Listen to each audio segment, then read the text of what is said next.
하나님의 말씀 구약성경 예레미야 17장 예레미야 17장 5절입니다. 구약성경 페이지로는 1077쪽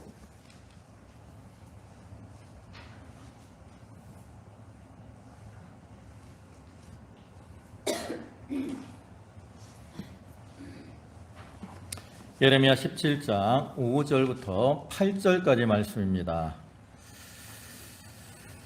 찾으신 줄 알고 공독하겠습니다. 여호와께서 이와 같이 말씀하시니라. 무릇 사람을 믿으며 육신으로 그의 힘을 삼고 마음이 여호와에게서 떠난 그 사람은 저주를 받을 것이라. 그는 사막의 떨기나무 같아서 좋은 일이 오는 것을 보지 못하고 광야 간조한 곳 건건한 땅 사람이 살지 않는 땅에 살리라. 그러나 물은 여호와를 의지하며 여호와를 의뢰하는 그 사람은 복을 받을 것이라. 그는 물가에 심어진 나무가 그 뿌리를 강변에 뻗치고 더위가 올지라도 두려워하지 아니하며 그 입이 청청하며 가무는 해도 걱정이 없고 결실이 그치지 아니함 같으리라. 아멘. 할렐루야. 날씨가 많이 추워졌는데 지난 한 주간도 은혜 가운데 평안하게 잘 지내셨습니까? 오늘 이 시간에도 하나님께 예배하는 모든 성도와 가정에 하나님의 은혜와 축복이 함께 하시기를 주님의 이름으로 축원합니다. 오늘은 예레미야 17장 5절부터 8절까지의 말씀을 보셨는데요. 그 중에 5절을 보면 저주받을 자에 대해서 말을 하고 있고요. 7절에서는 이제 복받을 사람에 대해서 말씀을 하고 있습니다. 그래서 이 말씀을 근거로 해서 저주받을 사람과 복받을 사람이다라는 제목으로 함께 은혜를 나누고자 합니다. 우리가 몇 주간에 걸쳐서 그 예레미야 그 말씀들을 통해서 하나님께서 이스라엘 백성들의 죄악을 이렇게 책망하시는 그러한 모습과 또 그들을 향해서 너희는 내게로 돌아오라라고 부르시는 그러한 말씀들을 살펴봤는데 오늘의 말씀도 그러한 그 말씀과 상당한 연관을 가지고 있어요. 그래서 오늘 본문에서 보면 하나님께서 이렇게 저주받을 사람이다라고 말씀하고 있는 자들은 결국 그 하나님이 앞에서 책망하신 하나님을 떠나 죄악된 모습들로 살아가는 그러한 자들을 의미하는 것이고, 반면에 복받을 사람들은 그 하나님의 부르심, 책망과 부르심을 듣고 하나님께로 돌아간 이러한 자들을 의미하는 것이죠. 참으로 하나님 앞에는 모든 인생들은 저주받는 그러한 삶이 아니면 복받은 그러한 삶을 살게 되는데, 하나님께서는 당신의 백성들이 저주의 자리가 아닌 복된 자리에 들어가기를 원하셔서 그들을 책망도 하시고 부르기도 하시는 거예요. 그럼 이제 오늘 본문에 나타난 저주받을 사람은 어떻게 행하는 사람이고 또 복받을 사람들은 어떻게 행하는 사람입니까?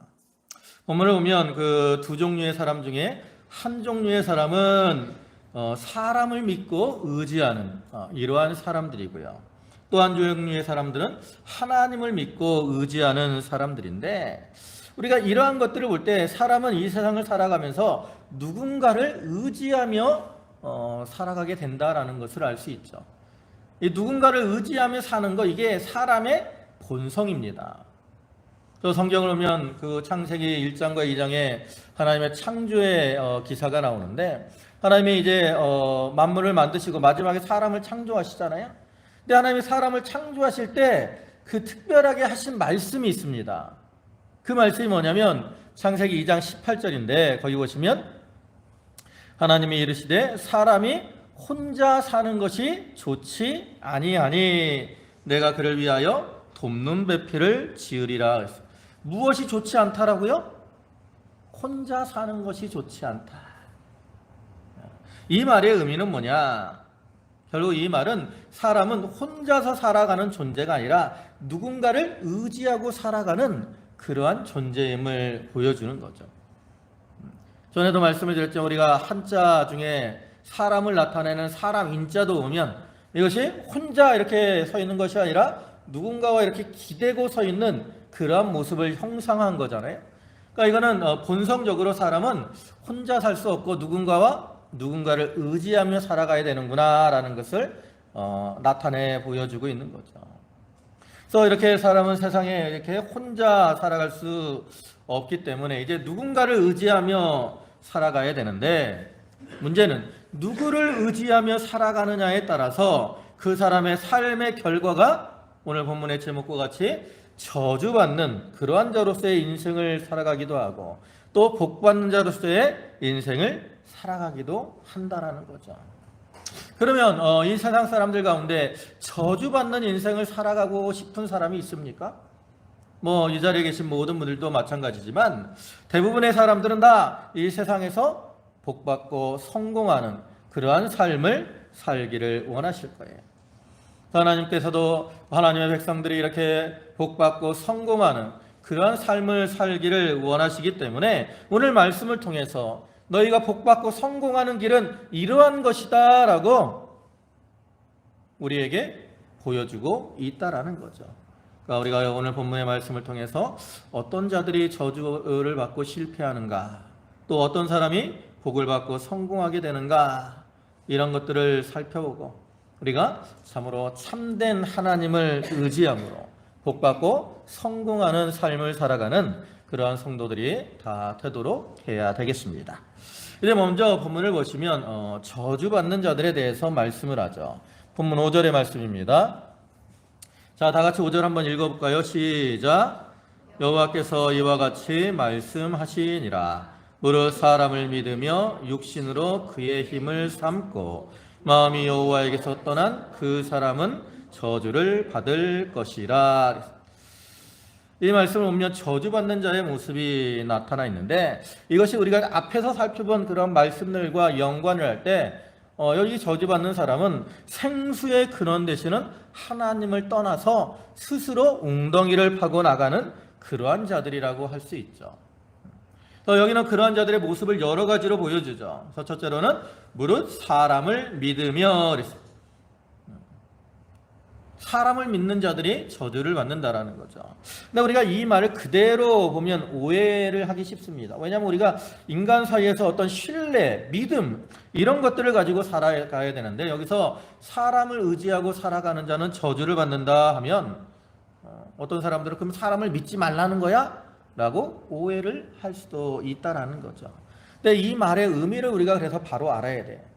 그럼 여기 사람을 믿으며 라는 이 말의 의미는 뭐냐? 이거는 단순히 인간 사이의 어떤 신뢰를 의미한다기보다는 사람을 하나님보다 더 믿고 하나님보다 더 신뢰하고 하나님보다 더 의지하는 것을 가리키는 것이고요. 결과적으로 말하면 그것은 그 사람을 우상으로 삼고 사는 것을 가리키는 거예요. 그래서 사람을 믿으면서 그 사람을 우상으로 삼고 나가기 때문에 그 사람은 결국 하나님의 저주를 받고 실패할 수밖에 없다라는 거죠. 그럼 왜 이제 사람을 믿는 자들이 이렇게 저주를 받고 실패하느냐? 그 이유가 몇 가지인데, 첫째로는 사람은 참으로 연약한 존재이기 때문에 그렇습니다. 우리는 보통 이 세상을 살아가면서 나는 천년만년 살아갈 것처럼 큰 소리를 치기도 하는데, 실제로 우리의 인생은 참으로 내일 일을 알지 못하는 연약한 인생에 불과합니다. 그래서 누가복음 12장 20절을 보면 하나님이 이르시되 어리석은 자여 오늘 밤에 내 영혼을 도로 찾으리니 그러면 내 준비한 것이 누구의 것이 되겠느냐라고 말씀하고 있는 것처럼 하나님께서 당장이라도 그 밤에 그 영혼을 데려가시면 떠날 수밖에 없는 존재라는 거죠. 지난 시간에 저희 장모님께서 폐혈증 쇼크가 오셔가지고 갑자기 이렇게 몸이 늘어지고 그러셔가지고 이제 응급실로 입원을 했는데 폐혈증 쇼크라 그래가지고 이제 중환자실로 갔어요. 혈압이 막 떨어지고 그래가지고 옛날에 이제 우리 유금자 집사님이 폐혈증 때문에 그냥 금방 이렇게 하늘나라 가셨잖아요. 그래서 그것이 이제 생각이 나서 저도 그렇고 저희 사모도 그렇고 이제 막 걱정도 하고 이제 하나님 앞에 기도를 좀 했는데 다행히 이제 좀 회복이 되셔가지고 퇴원을 하고 집에 이제 계시지만 그런 모습들을 보면서 참 인생이라는 것이 한 치 앞도 알 수 없는 그러한 것이구나라는 것을 다시 한번 생각을 하게 됐어요.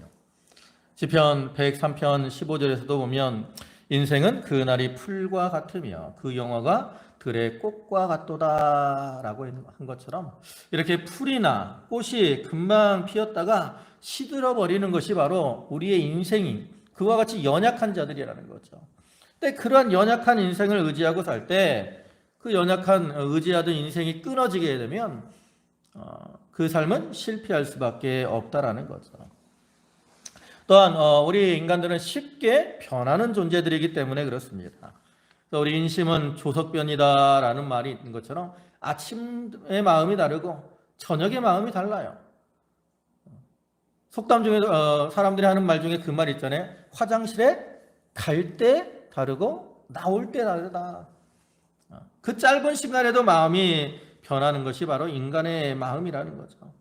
그래서 그러한 인간의 마음에 대해서 본문에서는 뒤에 9절 보면 만물보다 거짓되고 심히 부패한 것이 마음이라 누가 능히 이를 알리오마는 쉽게 거짓되고 변하고 부패한 것이 바로 인간의 마음이라. 근데 이런 쉽게 변하는 그런 사람을 의지하다가 그 마음이 변하면 끊어지게 되고 그로 인해서 실패할 수밖에 없는 거죠.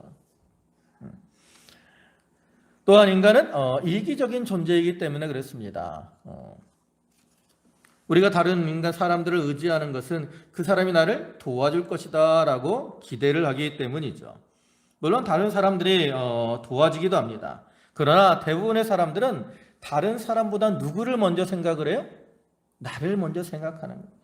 또 나에게 좀 여유가 있고 또 남을 도울 수 있는 그러한 환경이 되면 도와주기도 하지만 자기가 어렵거나 또는 자기에게 손해가 되면 그러한 도움의 손길을 거절하는 것이 보통이죠. 우리가 성경에서 지난주에 우리가 그러한 모습을 봤는데 우리가 새벽 예배 시간에 룻기를 보거든요. 근데 룻기 4장을 보면 거기 이제 보아스와 또 다른 기업 물을 자가 한 사람이 있어요. 근데 이 또 다른 사람이 보아스보다 앞이기 때문에 보아스가 그 사람에 가서 기업을 물으라라고 말을 하죠. 근데 그 사람의 이름을 여러분 혹시 아십니까? 네? 여러분 혹시 그 사람의 이름을 아세요? 그 사람도 이름은 있을 거 아니에요, 그죠? 누구든지. 근데 성경에서 그 사람의 이름을 뭐라고 표현하고 있냐면 아무개요, 아무요. 옛날 개혁성경에서 아무요라고 표현했어요.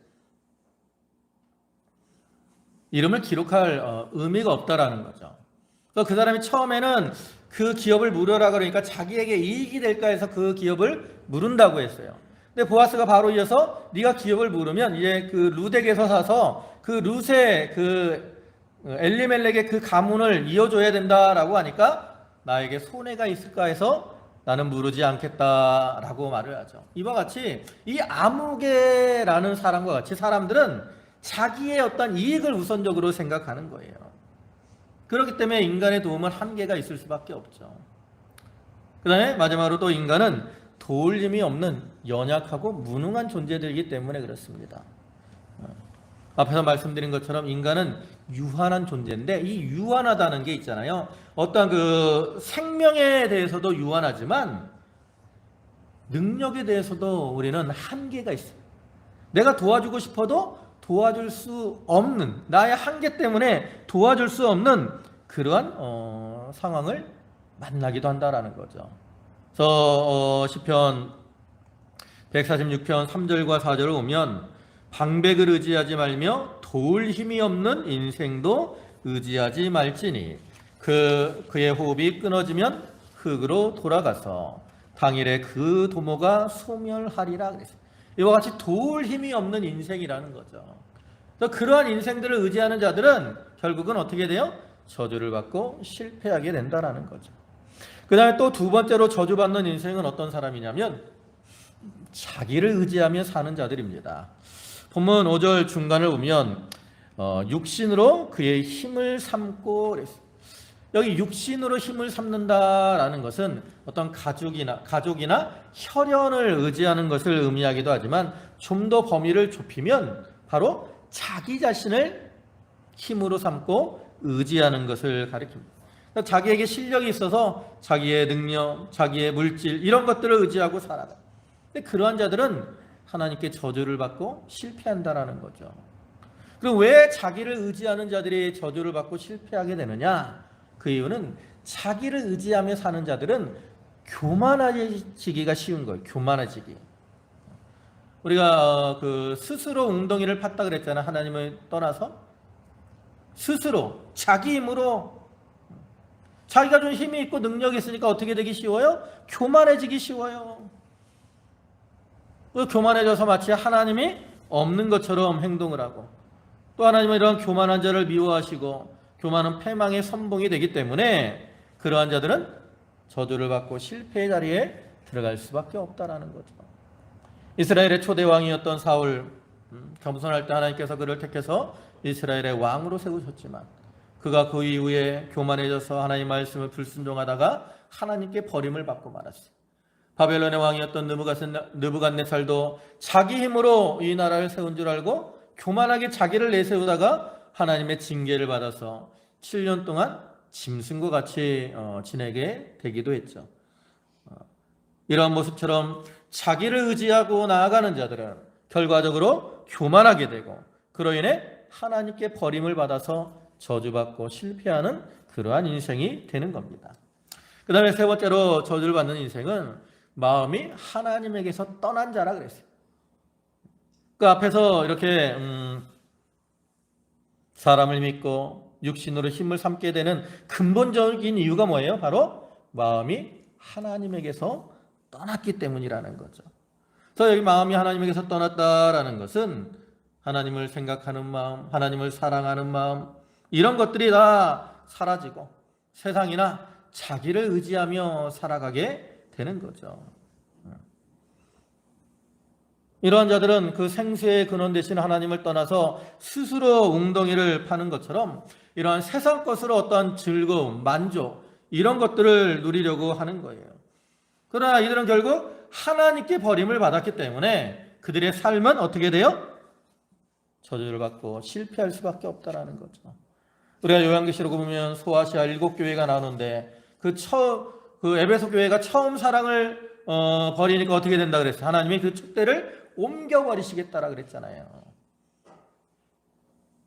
하나님을 떠나면 이와 같이 실패의 자리, 저주의 자리에 들어갈 수밖에 없게 되는 겁니다.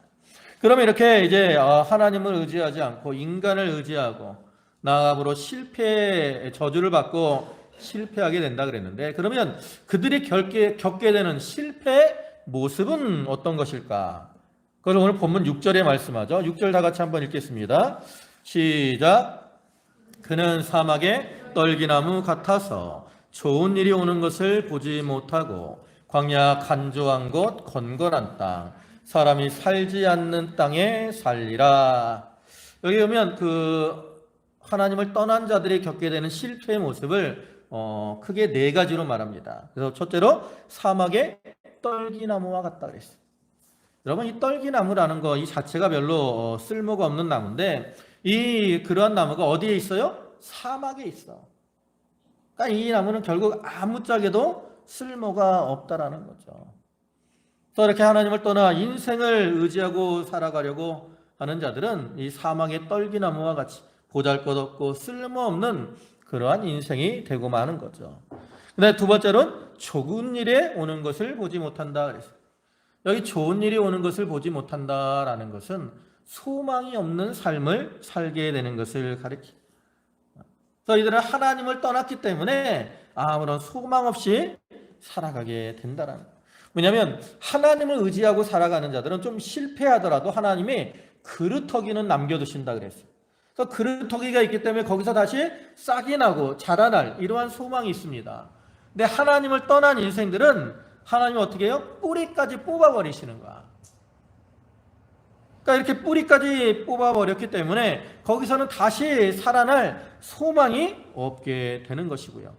또 이렇게 하나님을 떠난 자들은 하나님이 막으신다고 그래서 그들은 아무리 스스로 웅덩이를 파고 나갈지라도 그 웅덩이가 어떤 웅덩이와 같아요? 터진 웅덩이와 같아서 그들의 수고와 노력은 다 헛된 것이 되고 만다라는 거죠. 그다음에 또 세 번째로 뭐라 했어요? 광야 간조한 곳 건건한 땅에 거하게 된다 그랬어요.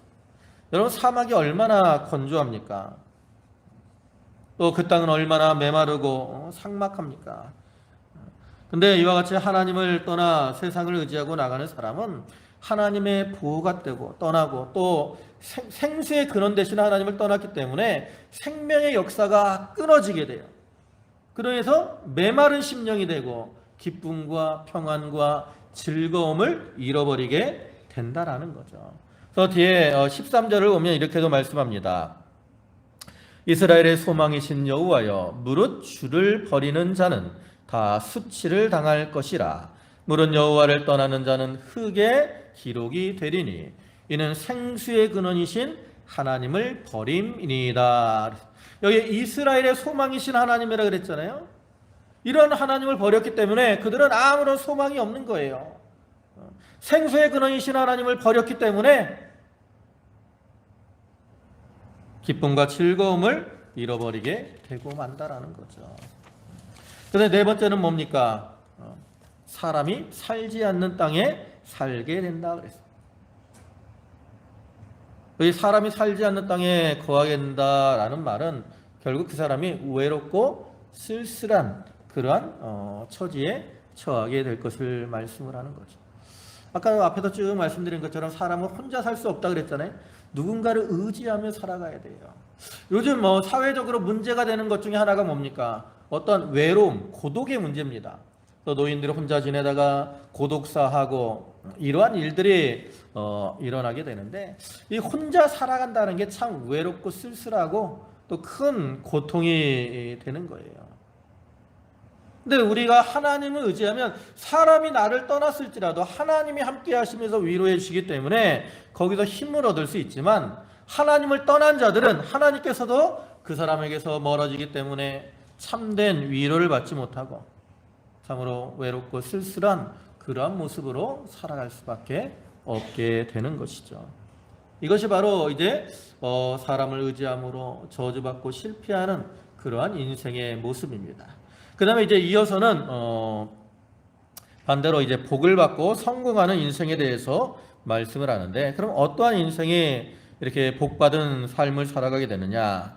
본문 7절에서 그것을 말씀합니다. 자, 7절 다 같이 한번 봅니다. 시작. 그러나 무릇 여호와를 의지하며 여호와를 의뢰하는 그 사람은 복을 받을 것이라. 자, 누구를 의지해야 돼요? 여호와 하나님. 여호와를 의지하며 여호와를 의뢰하는 자가 복을 받게 된다라고 말씀을 하죠. 그럼 왜 이제 하나님을 의지하고 의뢰하는 자가 복을 받게 되느냐? 그 이유들을 좀 우리가 생각을 해보면, 이제 하나님께서는 하나님을 의지하는 자를 기뻐하셔서 그들에게 복을 주시기 때문입니다. 여러분, 우리가 하나님을 의지한다라는 게 뭐예요?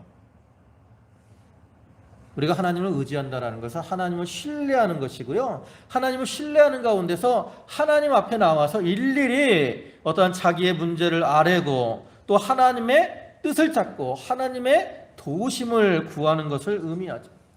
이제 여기 이제 연세들이 많으니까 다 자녀분들을 대부분 이제 키워보셨을 텐데, 여러분 자녀들을 키울 때 아이들이 어릴 때는 어떻습니까? 아이들이 어릴 때는 부모들과 가까이 하면서 부모들에게 어떤 자기에 대해서 이야기를 하기를 좋아해요. 학교에 유치원이나 학교를 갔다 오면 학교 유치원에서 있었던 얘기를 조잘조잘 얘기를 합니다. 학교에서 있었던 얘기들을 조잘조잘 얘기하죠. 또 밖에서 친구들과 있었던 놀다가도 돌아서 친구들과 있었던 일들에 대해서 조잘조잘 이야기를 해요. 그때는 부모와 아이가 어때요? 아주 가깝다고. 우리도 예은이, 하은이 이렇게 키울 때 보면 이렇게 있었던 얘기들을 얘기하면 애들이 오늘 하루 어떻게 지냈나, 그 아이들에 대해서 알고 또 이렇게 키우는 재미가 있다고. 근데 이제 좀 지나면 어떻게 돼요? 아이들이 이제 커서 중학생이 되고 고등학생이 되고 대학생이 되면 자기 얘기 꼭 합니까? 부모들한테? 물론 하는 애들도 있어요. 우리 예은이, 하은이 같은 경우는 그래도 이제 뭐 자세하게는 안 해도 일상적으로 조금씩은 얘기를 합니다. 근데 남자애들 같은 경우는 특히 그렇지만 아이들이 자기 얘기하는 걸 별로 안 좋아해. 무뚝뚝한다. 오히려 엄마가 너 오늘 학교에서 무슨 일이 있었냐 물어보면 그거에 대해서도 막 어떻게 짜증을 내고 그러는 모습들을 많이 볼 수가 있죠.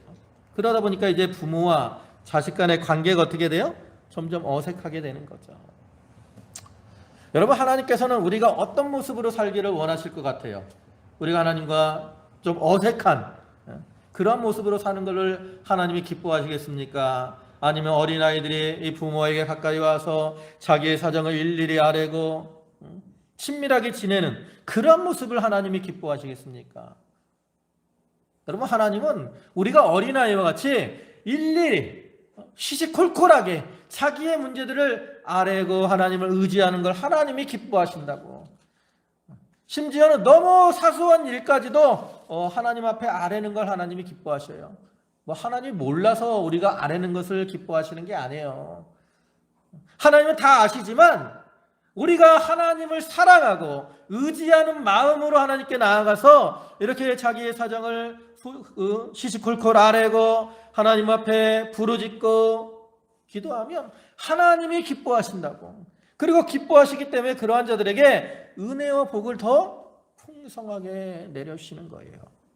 그렇기 때문에 하나님을 의지하는 자들은 복된 삶을 살아가게 되는 거죠. 그런데 또 하나님을 의지하는 자들이 복된 삶을 살아가게 되는 이유는 하나님께서 그러한 자들에게 복을 주시겠다라고 약속을 하셨기 때문에 그래요. 본문 7절에서도 보면 뭐라 그래요? 여호와를 의뢰하는 사람은 복을 받을 것이라. 하나님이 의지하고 의뢰하는 자들에게 복을 주시겠다라고 약속을 하신 거예요. 여기뿐만입니까? 여러 곳에서 하나님은 하나님과 함께하며 의지하고 말씀에 순종하는 자들에게 복을 주시겠다라고 말씀하셨어요. 대표적으로 한 몇 구절 보면 거기 여호수아 1장 7절과 8절인데 거기 보시면 오직 강하고 극히 담대하여 나의 종 모세가 내게 명령한 그 율법을 다 지켜 행하고 우로나 좌로나 치우치지 말라. 그리하면 어디로 가든지 형통하리니 이 율법책을 내 입에서 떠나지 말게 하며 주야로 그것을 묵상하여 그 안에 기록된 대로 다 지켜 행하라. 그리하면 내 길이 평탄하게 될 것이며 내가 형통하리라 그랬어. 이건 하나님께서 이제 여호수아에게 주신 말씀이거든요. 또 열왕기상 2장 3절을 보면 내 하나님 여호와의 명령을 지켜 그 길로 행하여 그 법률과 계명과 율례와 증거를 모세의 율법에 기록된 대로 지키라. 그리하면 내가 무엇을 하든지 어디로 가든지 형통할지라. 무엇을 하든지 어디로 가든지 하나님이 형통하게 해 주신다고. 이거는 이제 다윗이 자기 아들인 솔로몬에게 유언한 거예요. 다윗은 자기가 체험적으로 하나님을 의지하고 말씀에 순종하는 삶을 살 때 이러한 복을 누렸다라는 거죠. 그러한 체험 가운데 이제 아들 솔로몬에게 너도 하나님과 함께하며 하나님 신 말씀을 지키고 순종하며 살아라. 그러면 하나님께서 너에게 복을 주시고 너의 삶을 형통하게 해주실 것이다 라고 교훈하고 있는 거죠. 여러분, 우리가 믿는 하나님은 어떤 하나님입니까? 미쁘신 하나님이라고 그랬죠. 신실하신, 약속을 그대로 이루시는 하나님이라고.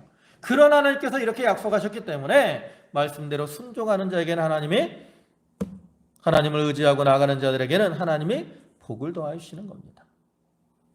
그다음에 또 한 가지 우리가 하나님을 의지할 때 복을 받게 되는 이유는 하나님은 인간과는 달리, 인간은 연약하고 무능하다면 하나님은 전능하신 분이기 때문에 그래요. 우리가 성경을 보면 전능하신 하나님에 대해서 여러 차례 한 70회 이상을 말씀하고 있는데 여기 여러분 하나님의 전능은 있잖아요. 인간의 능력과는 달라요. 하지 못하는 것이 없는 그러한 하나님입니다. 여러분, 인간적으로 생각할 때 이스라엘 백성들이 애굽에서 400년간 종살이를 하다가 거기서 이제 해방이 돼서 또 광야 40년을 지내고 나중에 가나안 땅에 들어갔는데 그게 인간적으로 이루어질 수 있는 일입니까? 불가능하다고. 또 이스라엘 백성들이 바벨론의 포로로 잡혀가서 거기서 몇 년을 지냈어요? 몇 년 지냈죠? 예? 여러분 몇 년 지냈어요? 예? 바벨론 포로 생활하면 몇 년이에요? 70년이라고. 우리나라가 일제치하에서 몇 년 보냈죠? 예? 36년. 그죠?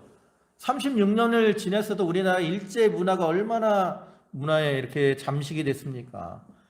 근데 우리는 우리나라에서 일제를 지배를 받은 거예요. 근데 이스라엘 백성들은 바벨론으로 끌려가서 거기서 70년을 살았다고. 여러 곳에 흩어져서. 그럼 자기의 어떤 풍습, 문화 이런 것들을 유지할 수가 있겠습니까? 없다고. 또 해방될 수 있다. 해방되는 것은 불가능하죠. 근데 하나님께서 고레스 왕의 마음을 감동하셔서 그들을 바벨론 70년에서 해방시켜 주셨다고. 인간의 생각으로는 불가능한 것도 하나님은 만능의 능력으로, 전능하신 능력으로 다 해결해 주신다고. 그렇기 때문에 그런 하나님을 의지하는 자들은 복된 삶을 살아갈 수가 있게 되는 거죠. 그럼 이제 이렇게 하나님을 의지하고 나가는 자들이 복을 받게 되는데, 그럼 어떠한 복을 받게 되느냐? 그걸 이제 오늘 본문 8절에서 말씀을 합니다. 자, 본문 8절입니다. 다 같이 한번 읽습니다. 시작. 그는 물가에 심어진 나무가 그 뿌리를 강변에 뻗치고 더위가 올지라도 두려워하지 아니하며 그 입이 청청하며 가무는 해에도 걱정이 없고 결실이 그치지 아니함 같으리라. 여기 오면 하나님을 의지하는 자를 물가에 심어진 나무에 비유를 합니다. 하나님은 생수의 근원이시기 때문에 그러한 하나님을 의지할 때 물가에 심어진 나무와 같이 풍성한 은혜를 누리게 된다라는 거죠. 그럼 어떠한 복을 이제 누리게 되느냐? 거기 오면 첫째로는 뿌리를 강변에 뻗친 것과 같다 그랬어요. 여러분, 나무는 뿌리를 어디로 뻗느냐가 중요하죠. 왜냐하면 뿌리를 통해서 물과 영양을 공급하기 때문에. 근데 이 강변에 이 뿌리를 뻗치고 있으니까 그 나무가 부족함이 있겠습니까?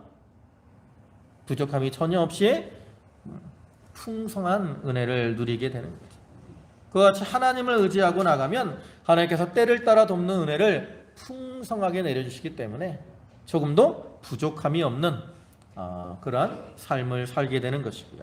그 다음에 두 번째로는 더위, 그 다음에 기근이 올지라도 두려움과 걱정이 없게 됩니다.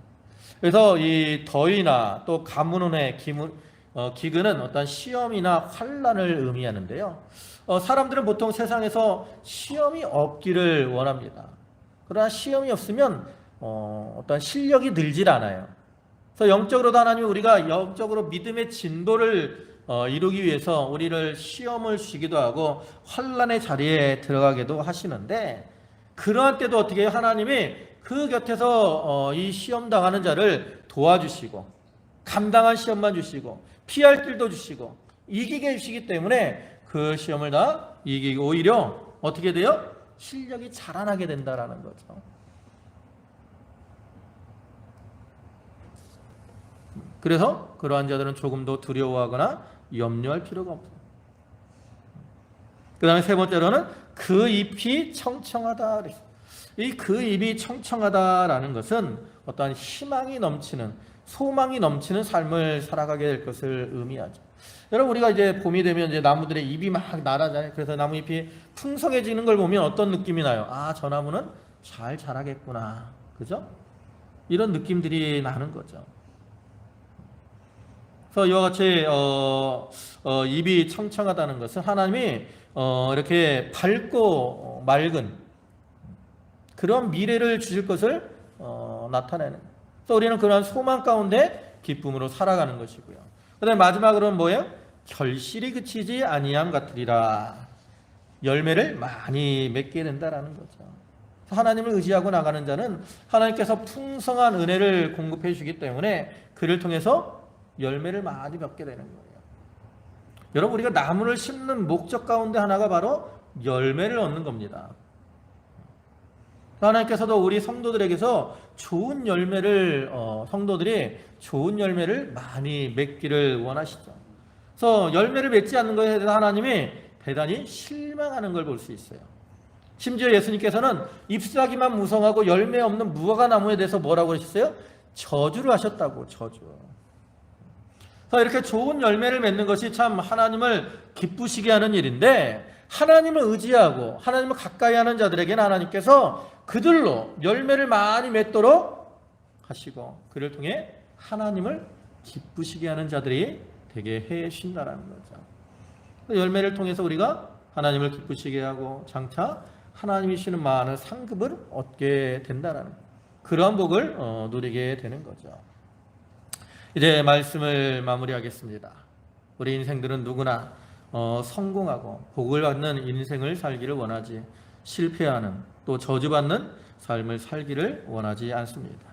하나님께서도 우리 성도들이 실패, 저주의 자리가 아닌 복받고 성공하는 그러한 인생으로 살아가기를 원하시는데 우리가 참으로 복되고 성공하는 인생의 비결은 바로 오늘 말씀하고 있는 것처럼 하나님을 의지하고 하나님을 가까이 하는 것입니다.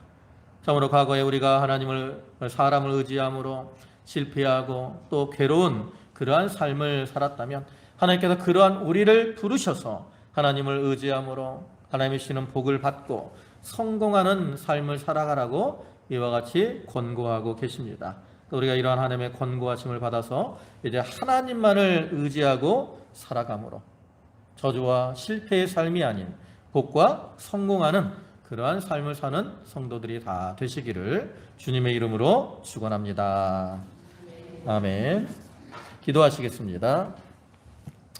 만복의 근원이 되시는 주님, 오늘 말씀을 통해서 저주받는 사람과 복받는 사람에 대해서 말씀을 해주셨습니다.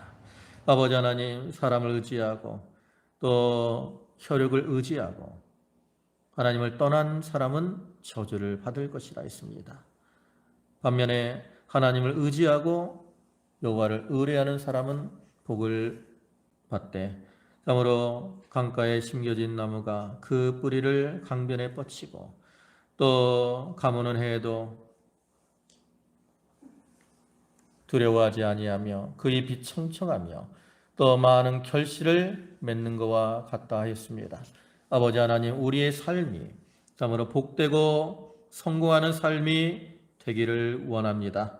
아버지 하나님, 참으로 우리들이 하나님만을 의지하고 하나님만을 의뢰하는 삶을 살기를 원합니다. 오늘 말씀으로 저희를 권고하여 주셨사오니 이제 우리의 심령이 하나님만을 의지하고 살아가게 하시고 그를 통해 복된 삶을 살아가는 성도들이 되게 하여 주시옵소서.